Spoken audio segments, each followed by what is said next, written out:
क्या लड़कियों की पोनी टेल यानी कि चोटी किसी को उत्तेजित कर सकती है? क्या लड़कियों की पोनी टेल देखकर लड़के यौन रूप से भी उत्तेजित हो सकते हैं? दुनिया का कोई भी देश हो, लेकिन महिलाओं पर अपराध सभी ने भर भर कर किए हैं। कहीं रेप तो कहीं रेप से भी मन नहीं भरा तो बर्बरता की सारी हदें लांघते हुए हत्या। और इन सब अपराधों को कम करने के लिए पुरुषों पर कोई पाबंदी नहीं लगती, लेकिन महिलाओं पर आए दिन एक के बाद एक पाबंदी थोपी जाती है। कहीं जबरन पूरा जिस्म ढकने वाले कपड़े तो कहीं फैशन की मनाही, कहीं घर से अकेले निकलने पर पाबंदी तो कहीं रेप के बाद छोटे कपड़ों को कारण बताना आदि इत्यादि। लेकिन पुरुष कहीं भी घूम सकता है, कम कपड़ों में, आधी रात को, अकेला और किसी भी पब्लिक प्लेस में सबके सामने पेशाब भी कर लेगा, लेकिन पाबंदी नहीं लगेगी। इसी क्रम में महिलाओं पर नई पाबंदी लगाई है जापान के स्कूलों ने। जापानी स्कूलों ने लड़कियों की पोनी टेल बनाकर स्कूल में आने पर बैन लगा दिया है।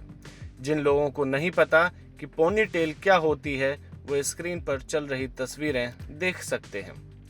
पोनी टेल एक किस्म की चोटी होती है जिसमें कोई खास डिजाइन या फैशन नहीं होता। दूसरा, ये बहुत कम समय में आसानी से बन जाती है। यहाँ तक कि इसे बनाने के लिए लड़कियों को शीशा देखने की जरूरत भी कम ही पड़ती है। अब इसी पोनी टेल को बैन करने के पीछे जापानी स्कूलों ने कारण बताया है कि 2020 में फुकुओका नाम की जगह पर एक सर्वे हुआ था, जिसमें बताया गया कि इस तरह की चोटी बनाने के बाद लड़कियों की गर्दन दिखती है, जिसके कारण पुरुष यौन रूप से उत्तेजित हो जाते हैं। इसके बाद हर 10 में से एक स्कूल ने इस पर प्रतिबंध लगाना शुरू कर दिया।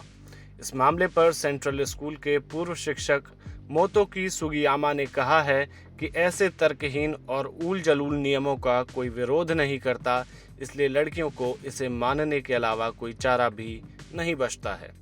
ये नियम नया नहीं है, बल्कि लंबे अरसे से जापान के कई स्कूलों में थोपा जा रहा है।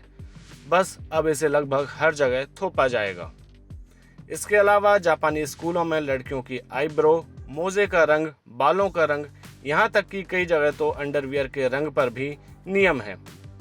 महिलाओं पर नियम थोपने वाला जापान वही देश है जिसने कंफर्ट विमेन के नाम पर पहले विश्व युद्ध से लेकर दूसरे विश्व युद्ध तक कम उम्र की कच्ची कोरियन लड़कियों को अपनी भूख मिटाने के लिए न सिर्फ नोचा, बल्कि तब तक उनके साथ रेप किया जब तक वे मर नहीं गईं। इन लड़कियों की तादाद लाखों में तो है ही, शायद करोड़ों में भी हो सकती हो। और जापान ने आज तक इस पर माफी भी नहीं मांगी। और अब खुद को विकसित देश कहने वाले इस मुल्क ने लड़कियों पर एक और पाबंदी थोप दी है। फिलहाल आप हमें कमेंट के माध्यम से बताइए कि जापान का ये प्रतिबंध आपकी नज़र में कैसा है।